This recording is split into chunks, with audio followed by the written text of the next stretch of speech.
I'm Mrs. Bruck, and I'm going to be reading Owl Moon. Owl Moon. It was late one winter night, long past my bedtime, when Pa and I went owling. There was no wind. The trees stood still as giant statues, and the moon was so bright the sky seemed to shine. Somewhere behind us a train whistle blew, long and low, like a sad, sad song. I could hear it through the woolen cap Paul had pulled down over my ears. A farm dog answered the train, and then a second dog joined in. They sang out, trains and dogs, for a real long time. And when their voices faded away, it was as quiet as a dream. We walked on toward the woods, Pa and I. Our feet crunched over the crisp snow, and little gray footprints followed us. Pa made a long shadow, but mine was short and round. I had to run after him every now and then to keep up, and my short, round shadow bumped after me. But I never called out. If you go owling, you have to be quiet. That's what Pa always says. I had been waiting to go owling with Pa for a long, long time. We reached the line of pine trees, black and pointy against the sky, and Pa held up his hand. I stopped right where I was and waited. He looked up as if searching the stars, as if reading a map up there.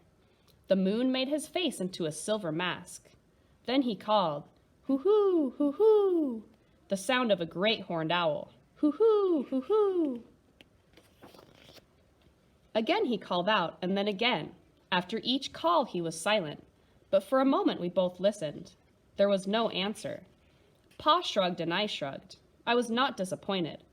My brothers all said sometimes there's an owl and sometimes there isn't. We walked on. I could feel the cold as if someone's icy hand was palmed down on my back, and my nose and the tops of my cheeks felt hot and cold at the same time, but I never said a word.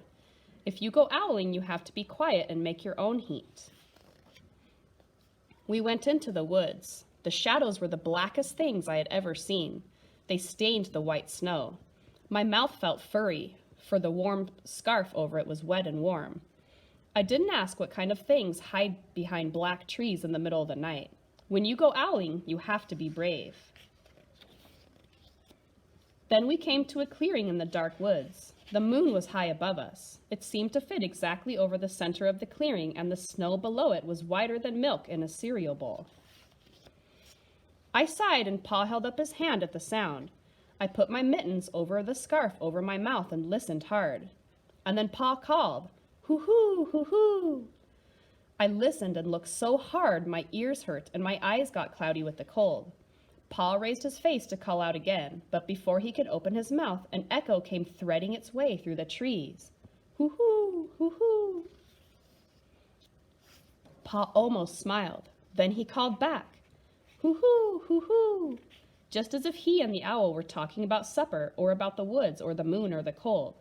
I took my mitten off the scarf of my mouth, and I almost smiled too. The owl's call came closer from high up in the trees on the edge of the meadow. Nothing in the meadow moved. All of a sudden, an owl's shadow, part of the big tree shadow, lifted off and flew right over us. We watched silently with heat in our mouths, the heat of all the words we had not spoken. The shadow hooted again.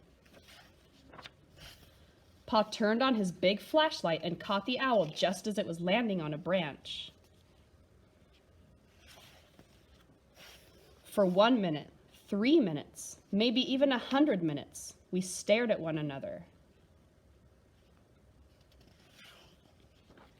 Then the owl pumped its great wings and lifted off the branch like a shadow without sound.